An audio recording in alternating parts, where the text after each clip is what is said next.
Hey there, it's David here with another Cinelli chat. The one thing I wasn't always prepared for when I joined real estate, and I think a lot of entrepreneurs don't take into consideration, is when you start your own business, you're going to have to make some sales calls. And you know what? I really respect the hustle, and I really appreciate those people going out and really hustling and making those sales calls and really trying to promote their business. But there are some sales calls which are a little bit cringeworthy and kind of things I've noticed along the way, which I'm hoping that if you are starting a business or if you're hiring somebody to make those phone calls for you, that they don't make these mistakes. The first thing is, if you are going to do these sales calls, and you should be doing them, don't just get all of a sudden you get somebody on your phone and jump right into your whole spiel.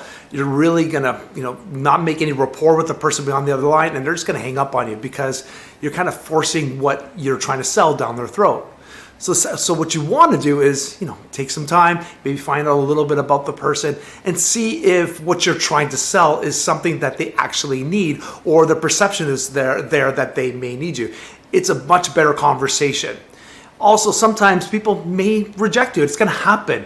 You can't really take offense to that. Not everybody needs what you're trying to sell. I just had this phone call the other day and I said, well, really, I don't need your services.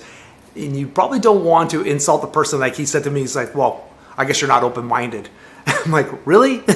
Does that work? Oh, then all of a sudden, yes, I am open-minded. So definitely let's sit down and let me buy your product. It doesn't really work that way. And the last thing I want to talk about is when you are promoting, saying online, if you're on some like a platform like, say, LinkedIn, which I am, and I accept a lot of friendships on LinkedIn because you're trying to build your network. Well, as soon as I accept you as somebody who's part of my group, don't jam your business down my throat.